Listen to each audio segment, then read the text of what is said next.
Ke berita lain, Anies Baswedan menyebut ada orang-orang yang tidak komitmen pada demokrasi. Bahkan mantan Gubernur DKI Jakarta ini menyebut ada Menko yang secara terang-terangan bicara perubahan konstitusi. Tidak pernah membayangkan, kalaupun ada itu pertemuan ruang-ruang tertutup, bukan? Tapi di ruang terbuka mengatakan itu tidak pernah terbayang. Kok ada orang yang berada dalam posisi kunci nih, Menko mengatakan merubah konstitusi.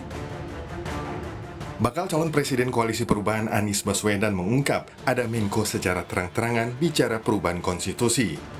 Anies menambahkan, orang seperti itu tidak memiliki komitmen pada demokrasi.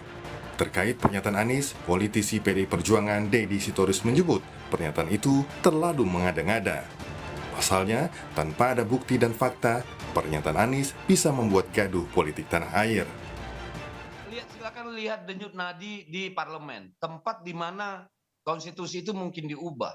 Silakan lihat bagaimana suasana kebatinan partai-partai politik. Bagaimana suasana kebatinan anggota-anggota DPD yang 146.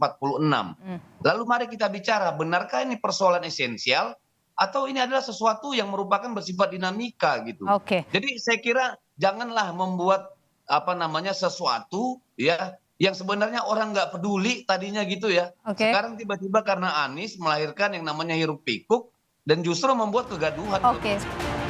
Juru bicara Anies Baswedan, Henry Satrio menyebut, esensi dari pernyataan Anies bukan soal Menko, melainkan soal demokrasi.